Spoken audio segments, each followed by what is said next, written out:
Assalamualaikum warahmatullahi wabarakatuh. Waalaikumsalam warahmatullahi Hai semua, apa kabar? Semoga sahabat Obsasi Rabain dalam keadaan baik dan sehat. Alhamdulillah kembali bersama di podcast Obsasi Rabain. Ayo kita tetap disiplin menjalankan protokol kesehatan, menjadikan new normal kebiasaan memakai masker karena coronanya masih ada. Tapi kita hari ini sudah dengan jarak, insya Allah coronanya aman. Selamat pagi sahabat Obsasi Rabain yang stay bersama saya di sini di Facebook dan Instagram RSUD Dr. Haji Muhammad Rabain. Selamat datang di acara Obsasi, obrolan santai berbagi informasi. Bersama saya, Ceni Wulansari, marilah kita sambut sahabat perawat. Kita pada episode ngobrol bersama perawat RSUD Dr. Haji Muhammad Rabain dengan tema Our Nurses, Our Future. Halo Ibu Fibri, Pak Supratman, apa kabarnya hari ini? Alhamdulillah baik. Alhamdulillah ya, semoga kita selalu sehat dan selalu dalam keberkahan. Amin ya robbal alamin. Sahabat Obsasi Rabain, sebelum kita mulai serunya ngobrol santai berbagi informasi di siang hari ini, ada baiknya kita kenalan dulu ini. Mungkin kita awali dengan berkenalan dengan sahabat perawat kita, Ibu Fibrianti, yang hari ini sudah lengkap dengan jilbab marun khas TPNI. Lanjut Bu, silakan Bu. Terima kasih, alhamdulillah diberi kesempatan. Alhamdulillah nama saya Fibrianti AMKEP. Saya pendidikan di SPK Muara Enim tahun 1996 dan Akper tahun 2019. Bekerja di RS Rabain itu mulai dari tahun 1997. Pertama bekerja ditugaskan di unit bedah, kemudian di unit UGD, terus penyakit dalam selama 15 tahun, kemudian dipindahkan ke elektromedik sampai sekarang. Terima kasih Bu Ceni. Wow, luar biasa. Dari tahun 1997. Oke, selanjutnya ke sahabat kita yang semak full dengan lilaknya jas PPNI. Sebenarnya namanya Supratman, tapi panggilan kerennya UJ. Oke, lanjut UJ kita. Ya, terima kasih Bu Cen.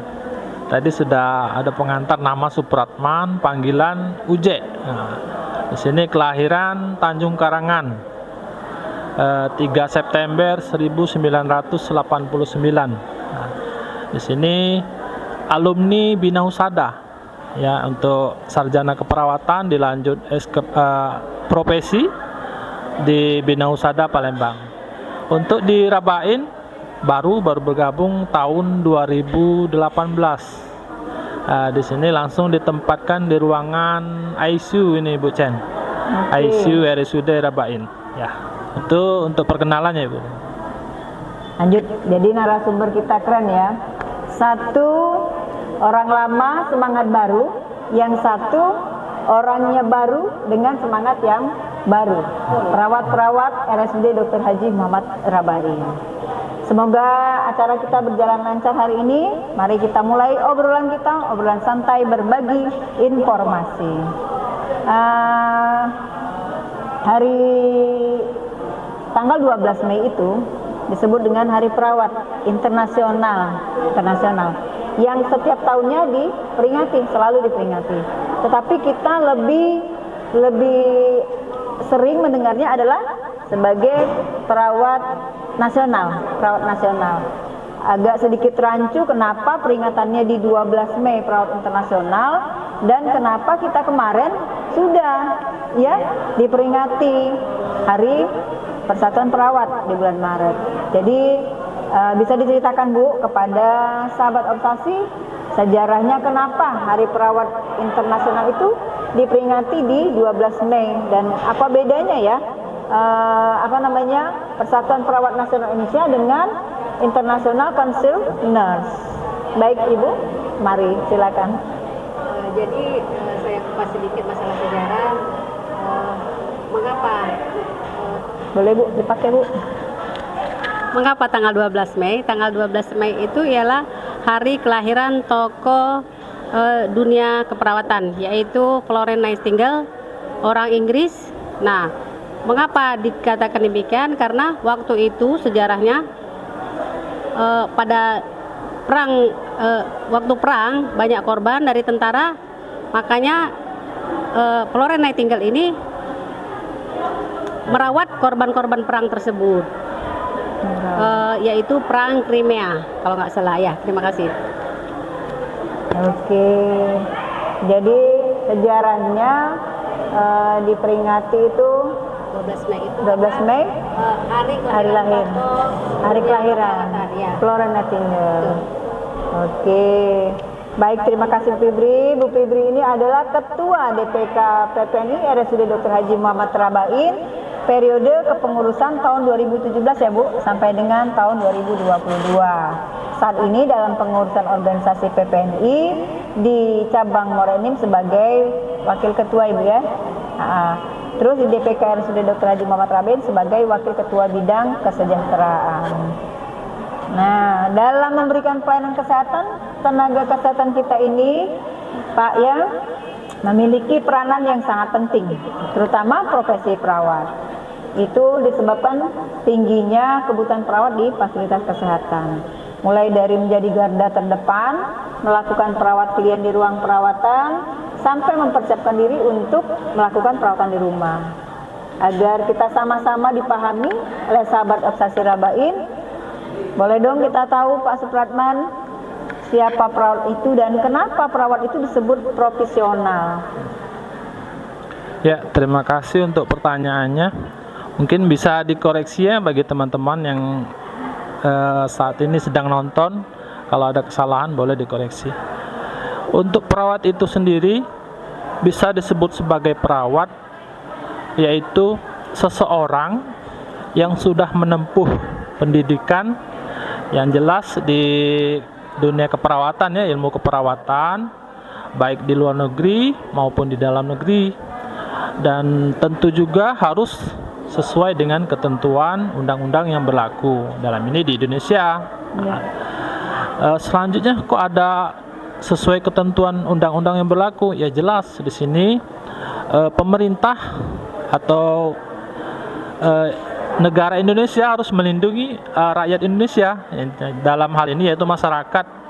Jangan sampai terjadi kesalahan atau terjadi yang namanya kelalaian oleh perawat itu sendiri. Jadi di sini negara atau pemerintah itu mempercayakan kepada organisasi profesi, dalam hal ini untuk perawat itu namanya PPNI. Jadi sudah disampaikan oleh Yuk Chen atau Ibu Chen. Di sini peran dari PPNI itu sendiri yaitu menyeleksi, membuatkan rekom untuk perawat-perawat yang sudah lulus, dibuatkan STR dan juga dibuatkan ICPP. Dan tentunya juga sebelum STR atau SIPP itu keluar harus ada ujian atau yang disebut dengan rekom atau UKOM ya, UKOM. Uji kompetensi itu untuk ya, ujian kompetensi. Itu untuk secara definisi perawat itu sendiri Bu ya. Oke. Nah, kalau perawat profesionalnya sendiri Pak, kenapa perawat itu disebut profesional? Iya, harus profesional. Karena pernah saya baca artikel itu yang disebut profesional itu minimal itu mempunyai 3 kriteria. Yang pertama itu kognitif. Apa sih itu kognitif? Harus berilmu. Nah, bisa didapat dari bangku pendidikan atau pendidikan berkelanjutan seperti seminar, pelatihan. Kognitif saja itu tidak cukup Bu Chen atau Bu Pep. Harus ada juga yang namanya psikomotor. Skill ya, keahlian. Kalau dalam hal ini keahlian itu harus diasah. Nah, semakin sering kita melakukan, semisal pasang infus. Kalau biasanya dari awal kita sampai 5 menit. Kalau kita sudah profesional, bisa saja hitungan menit, 1 menit atau sudah selesai. Itu yang kedua. Selanjutnya untuk yang profesional harus juga yang namanya afektif. Nah, ini harus penting ini afektif, yaitu untuk afektif ini berhubungan dengan keramah tamahan, sikap dari perawat itu sendiri. Sikap ya. Iya, sikap. Untuk ketiga ini tidak bisa dipisah. Iya, harus bersamaan, harus seimbang lah ya. Nah, itu yang untuk profesional itu sendiri. Ya, terima kasih. Jadi tidak cukup hanya mempunyai ilmu, tapi kita harus mempunyai psikomotor dan juga kita mempunyai afektif. Ya, kognitif. Kognitif ya. Iya, keilmuan kognitif. intelektualnya. Jadi bukan hanya kognitif, keilmuan, tapi dia harus mempunyai efektif juga. Iya, iya. Jadi bukan hanya cantik ya. Bukan Ya. hanya cantik.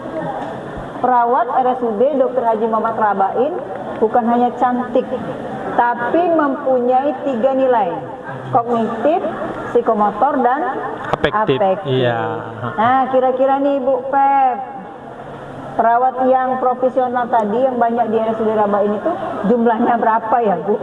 Ngomong-ngomong, perawatnya banyak tapi kita tidak tahu berapa banyak. Terus sudah tergabung di PPNI udah berapa banyak? Mungkin kita bisa sumber nih, karena ketuanya langsung di sini ada DPK-nya. Baik Bu Pep, silakan. Jadi data terakhir jumlah perawat RSUD Rabain itu berjumlah 301 orang. Wow, 301 orang. Sementara Iya, Bu. sementara karyawan di Rumah Sakit Rabain ada 886. 886. Nah, Sekitar itu itu ya, Bu ya. Jadi hampir di 50. 40% ya, Bu ya. 35% terdiri dari perawat. Terus yang tergabung di PPNI-nya, Pak? Kira-kira semuanya masuk tergabung di PPNI atau ada yang belum nih, Pak? Di kabupaten atau di DPK? Di DPK. Ya, kemarin sempat kami mapping data di bulan Januari. Itu masih ada pegawai rumah sakit tapi terdaftar di DPK lain. Nah, tapi kami sebagai pengurus DPK sudah membantu mutasi. Dan alhamdulillah kemarin terakhir itu 260. Nah, dan alhamdulillah per 14 Mei ke semalam, kami cek lagi sudah mencapai 301 orang. Oh, sudah full ya jadi? Iya. Wah, luar biasa. DPK, RSUD Dr. Haji Muhammad Rabain 301 sudah termasuk di DPK PPNI. Nah, selanjutnya nih Bu, kita ini berkaca dari situasi pandemi COVID ya Bu ya, COVID-19, agar di masa depan ini perawat kita terus dilindungi, dihormati, dihargai. Karena pada saat pandemi COVID itu ada banyak nakes-nakes yang jadi korban. Kira-kira harapan apa ya yang dapat disampaikan kepada kawan-kawan perawat di Rumah Sakit Rabain ini dalam memaknai tema peringatan Hari Perawat Internasional tahun ini yang temanya luar biasa, Our Nurses, Our Future. Jadi perawat kita adalah masa depan kita. Ya, mungkin Bu Pep lebih dulu bisa memberikan maknanya di peringatan Hari Perawat Internasional ini. Jadi untuk menjadikan bahwa pandemi itu menjadikan pelajaran untuk kita sebagai perawat, bahwa itu pernah dilalui oleh kita, masa itu pernah dilalui kita. Nah, dalam hal ini mari kawan-kawan kita meningkatkan potensi diri agar bisa menghadapi tantangan di masa yang akan datang. Ya, itu saja kawan-kawan, adik-adik. Jadi jangan puas dengan ilmu yang kita punya. Jadi marilah kita selalu menggali potensi diri, baik itu di jenjang akademik maupun pelatihan-pelatihan. Terima kasih. Baik, kalau Pak Uje sendiri? Ya, sekedar menambahkan dari definisi profesional saja ya. Boleh. Kenapa kita harus profesional? Tujuan awalnya itu untuk melindungi pasien itu sendiri dalam memberikan pelayanan, dan juga ini bernilai bisa ada nilai jualnya istilahnya, pemasaran lah istilahnya. Karena di sini kalau kita perawat bekerja secara profesional, nanti masyarakat itu tahu Bu Chen. Oh, di sana itu perawat RSUD Rebain itu enak loh, ramah. Nah, ramah, skillnya bagus, ilmunya pinter ya, apalagi kan. Jadi di sini harapan untuk selanjutnya atau teman-teman yang akan datang selalu meningkatkan kecerdasan yang tadi ya, intelektual ya, seperti yang disampaikan oleh Bu Pep, selalu meningkatkan ya pelatihan atau mengikuti seminar-seminar yang ada. Itu aja mungkin kalau untuk harapan kedepannya ya. Terima kasih. Mungkin sebelum ditutup, sebelum berakhir, boleh dong dikasih pengalaman Bu Pep selama kita kan jarang ngobrol nih, zaman pandemi COVID yang nyaris hilang. Apapun kerjanya perawat berjibaku, tetapi mungkin nilainya tidak terlalu tinggi. Bisa dibagi pengalaman untuk sahabat Obsasi Rabain pada saat itu. Bu Febri mungkin di ruangan endoskopi, mungkin ada pasien COVID, atau yang belum pasien COVID tiba-tiba masuk sudah dengan COVID. Di sharing dong pengalamannya buat kita ke depan biar lebih semangat perawat-perawatnya. Ya, maaf Bu Jenny. Pengalaman selama ini untuk di ruangan saya untuk tindakan endoskopi itu melalui screening dulu. Jadi sebelum pasien itu dilakukan tindakan, pasien diperiksa dulu. Seperti biasa screening untuk COVID, yaitu di swab.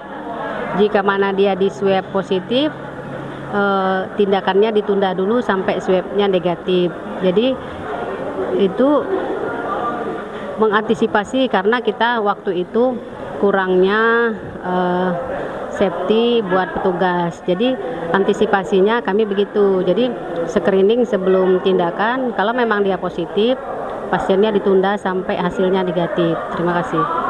Artinya tetap menggunakan kognitifnya perawat tadi, tetap menggunakan psikomotornya. Artinya dengan ilmu pengetahuan, walaupun kita sedang menghadapi pandemi, dengan keterbatasan fasilitas, kita tetap bisa waspada. Itulah kenapa perawat itu harus profesional, betul kan? Nah, bagaimana dengan Pak Uje yang kemarin berada di ruang rawat ICU, intensive care unit, yang lebih spesifik lagi. Ya, kalau di ruangan ICU sendiri, kan ini sudah di screening lewat UGD ya. Tapi terkadang sudah di screening dengan ketat, masih saja ada yang kecolongan lah istilahnya. Iya. Tapi di sini kami karena bekerja dari awal itu sesuai dengan SOP yang sudah diterapkan di rumah sakit. Jadi insya Allah untuk pengalaman yang istilahnya itu yang tidak diinginkan itu alhamdulillah bisa dilewati lah. Bisa dilewati. Iya. Luar biasa kita hari ini closing statement ya. Closing statementnya Bu Febri, harapan apa yang ingin disampaikan agar sahabat Obsasi bisa tahu harapan ke depan untuk perawat di rumah sakit Rabain ini, Bu. Silakan.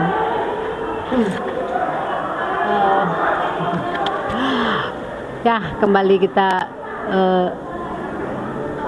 woro-woro meningkatkan mutu pelayanan. Jadi karena tadi ada nilai jualnya, artinya kalau kita ingin menuntut sesuatu, kita harus lebih meningkatkan diri, potensi diri. Jadi itulah nilai jual kita. Artinya kalau kita bekerja dengan benar, kita bisa minta atau mengajukan salari kepada pimpinan tempat kita bekerja. Ya, itu Bu. Oke, nah kalau dari Pak Uje sendiri sebagai Ketua DPK PPNI, harapan apa yang ingin disampaikan pada perawat-perawat yang tergabung di DPK tersebut? Ya, untuk harapan yang diinginkan ya selaku ketua, saya itu pengennya atau maunya itu seluruh perawat yang menjadi anggota DPK itu bisa mandiri dalam hal apa? Semisal dalam pengurusan STR, dia harus menguasai istilahnya apa syaratnya, langkah-langkah yang harus dilakukan. Itu untuk keanggotaan ya.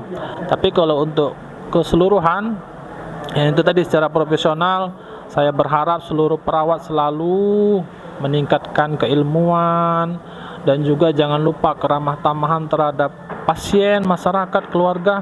Karena di zaman yang sekarang ini media sosial itu sangat mudah viral, Bu Chen. Jadi hati-hati ya. Mudah viral ya. Iya, mudah viral. Karena kita selama ini 1000 kebaikan, karena ada satu kesalahan, jadi nama perawat itu rusak. Dan tapi insya Allah untuk masyarakat yang nonton, kami sebagai perawat itu tidak ada niatan untuk melakukan hal tersebut. Niat kami baik, ikhlas untuk proses penyembuhan penyakit itu sendiri. Mungkin itu aja ya, Chan. Oke, di pertanyaan titipan boleh Pak Uje ya satu ya. Titipannya begini, terkait dengan gosip nih, gosip STR yang seumur hidup. Agar himbauan apa yang disampaikan ke DPK RSUD Rabain agar tidak terpengaruh atau apalah dengan gosip tadi yang bikin viral dengan STR seumur hidup buat perawat. Mungkin kalau ada wacana dari apa yang melakukan STR ini? Itu. Jadi kalau memang STR itu seumur hidup, kemungkinan untuk membayar iuran yang per 5 tahun itu kayaknya agak susah. Karena pengalaman selama ini STR per 5 tahun itu kita agak kewalahan untuk mengumpulkan SKP-nya. Otomatis perawat leye-leye, nggak mau pelatihan. Kita pelatihan kadang-kadang untuk memenuhi jumlah SKP. Itu salah satunya. Yang kedua masalah iuran. Kalau memang STR itu seumur hidup, kapan dong kita bisa punya kesadaran untuk membayar iuran? Terus ada wacana lagi masalah organisasi profesi yang nggak tahu ke depan nasibnya gimana. Kita berharap agar ya jangan sampai terjadilah. Gimana nasib kita kalau organisasi sudah dihapuskan? Ya enggak, Je? Oke, Oje. Untuk isu ini pernah nonton podcast juga dari PPNI. Jelas seluruh PPNI pernah melakukan rapat nasional. Itu dari PPNI menolak secara keras ya. Tapi di sini dalam hal ini menolak dalam artian karena di sini yang dibahas itu kalau untuk PPNI itu sendiri ya Undang-Undang 38 tahun 2014. Nah, di sini kami berharap agar undang-undang tersebut tidak jadi dihapuskan. Karena di sini sangat berdampak sekali. Karena selama ini untuk perlindungan apabila perawat terjadi kena kasus masalah itu menggunakan undang-undang tersebut. Iya. Dan juga untuk penerbitan STR secara ini kan ada konsil tersendiri untuk perawat itu. Jadi harapannya sesuai proses, mungkin sekarang sedang dibahas oleh pemerintah dengan DPR. Mudah-mudahan untuk kedepannya PPN ini tetap ada, organisasi profesi ini tetap ada berjalan sebagaimana mestinya, dan juga tetap solid lah ya untuk PPNI ya. Jangan terpengaruh oleh isu-isu istilahnya ya demo atau apalah ya. Kita secara smart ya untuk mendukung ya. Mungkin itu aja Bu Chen untuk isunya ya. Terima kasih sahabat Obsasi Rabain yang telah bergabung di podcast Obsasi Rabain hari ini. Buat sahabat-sahabat perawat yang berada di RSUD Dr. Haji Muhammad Rabain khususnya, jika ada info, ada sesuatu yang viral yang belum jelas keberadaannya, ingat kita punya organisasi kita jelas, ada DPK RSUD Dr. Haji Muhammad Rabain, ada Pak Supratman sebagai ketuanya, juga ada Ibu Febri sebagai wakil ketua bidang kesejahteraan. Kita bisa bertanya, jadi kita jangan mengasumsikan sesuatu yang belum positif dan belum menjadi nyata sehingga membuat gelisah kita sebagai perawat. Tugas kita sebagai perawat seperti yang sudah disampaikan adalah menjadi perawat yang profesional. Oke, mohon jangan lupa like, komen juga di share obrolan santai berbagai informasi ini Simak terus Obsasi Rabain selanjutnya. Kirim di direct message boleh. Itu kita ada di live-nya juga DPK PPNI RSUD Rabain. Maaf, Terima Bu Chen. kasih. Lanjut. Sedikit lagi. Maaf, adik-adik, kawan-kawan perawat, untuk memotivasi, untuk meningkatkan kecintaan kita terhadap profesi, alangkah baiknya satu perawat itu mempunyai atribut PPNI, paling tidak baju, jilbab, dan lain-lain. Jangan setelah kita ada wuru-wuru mau kumpul, tidak ada yang punya. Jadi bentuk kecintaan kita itu yaitu beli salah satu atributnya itu. Terima kasih. Assalamualaikum. Jadi ingat ya, kalau kita cinta dengan profesi perawat kita, jangan gelar eskep nurse-nya saja, tetapi salah satu bentuknya adalah memiliki atribut, ya, seperti yang Bu Pep punya. Hari ini dia memakai baju putih yang setiap hari Senin memang baju putih, tetapi atribut perawatnya pakai jilbabnya yang disiapkan di DPK, dan ini contohnya adalah jasnya. Oke. Terima kasih Bu Fibri juga Pak Supratman yang telah menyediakan waktunya untuk hadir dengan kita pada hari ini, yang tiada henti berbagi semangat guna mewujudkan perawat yang profesional di Rumah Sakit Umum Daerah Dr. Haji Muhammad Rabain yang tercinta ini. Semoga semua yang disampaikan kepada kita hari ini dapat bermanfaat bagi semua sahabat Obsasi Rabain. Untuk apa jadi bujang, hidup sepi dewean dak katik kanti. Sungguh sayang beribu sayang. Acara kita sampai di sini. Wassalamualaikum warahmatullahi wabarakatuh. Waalaikumsalam warahmatullahi wabarakatuh. Wah, pasti masih ada. Ya.